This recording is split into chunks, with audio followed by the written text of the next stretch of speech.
Sally, nahugasan mo na yung alamang? Hugasan pa. Okay, sige. So, hugasan natin yung alamang, lalo na pag pula. Ayan. Pag pula yung alamang, medyo maalat yan. So, dapat hugasan mabuti. Tsaka linisin din kasi may mga shell dyan. Okay, so after mahugasan, that's the time natin siya lulutuin. So, mga ka-joiners, ayun ang ingay ng aso namin. Rinig na rinig sa background.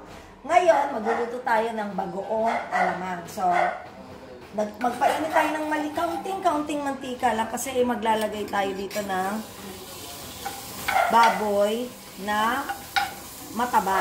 So, yung taba niya, yun yung magpapalasa talaga. So, ipiprito lang natin siya hanggang lumabas yung mantika niya. So, lagyan natin ng kaunting paminta. And then, kaunting asin lang. Kaunti lang kasi, okay, isa pa, yan. Okay. Kasi mag-aalat tayo dahil maalat na yung ating alamang. So, siguro, sige, kaunting halo na lang natin yan and then okay na. Kasi ayaw din natin gawing matigas na matigas yung ating karne.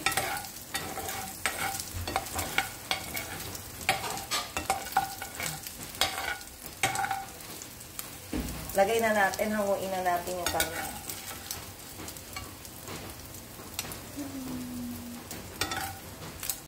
Then, ilagay na natin ang bawang.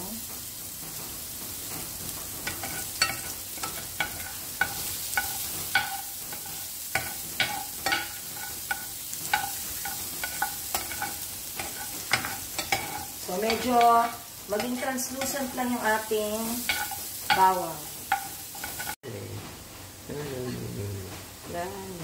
Then, ilagay na natin ang ating alamang.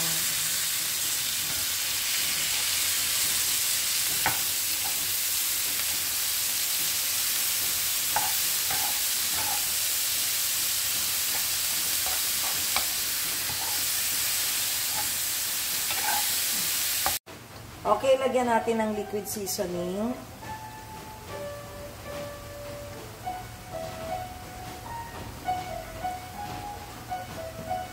And then,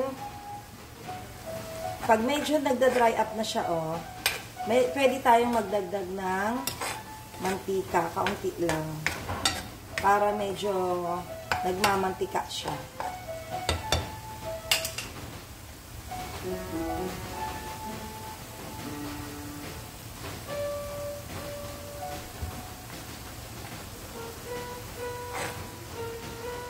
Then, maglagay na tayo ng sugar. Depende kasi yung sugar sa dami ng alamang. Ang sugar kasi pangpatanggal din ng lansa. And then, nasa sa inyo yan kung gusto nyo nang matamis yung inyong bagoong alamang.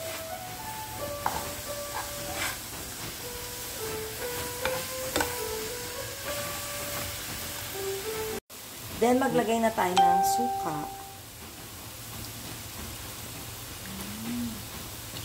So, naglagay ako para maalis din yung lansa at saka yung sobrang alat niya.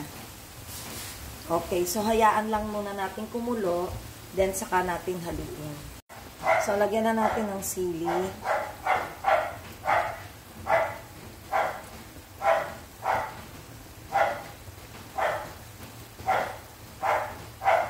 Alam mo, natatakot din ako maglagay ng sobrang dami. Siguro tama na yan, ha? O, ubusin ko na ito. Baka kasi umanghang. At ayawan na nila pag sobrang anghang. Tama na yan. Hindi pa nagtira pa. Sige na nga.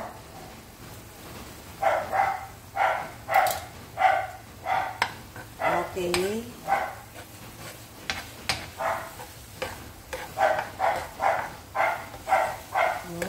Then, ilagay na natin yung ating kamingwar. Grabe naman yung aso.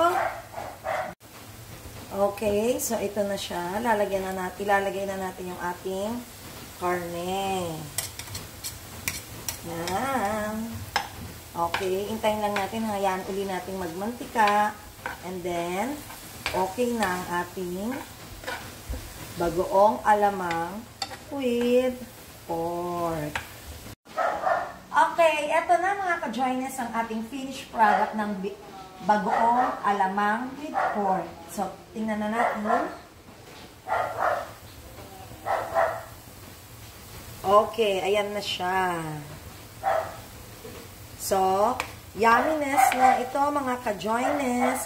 Masarap pang sausaw sa mangga, sa kung ano-ano pa. Galit na galit ang aming aso kasi may trabahador na gumagawa. So, try this mga ka-joiners ha. Para pwede rin itong pang-business. Malay nyo, i-business ko to. Bibili na kayo sa akin, di ba? Mura lang. And always remember, happiness is joy. Bye-bye!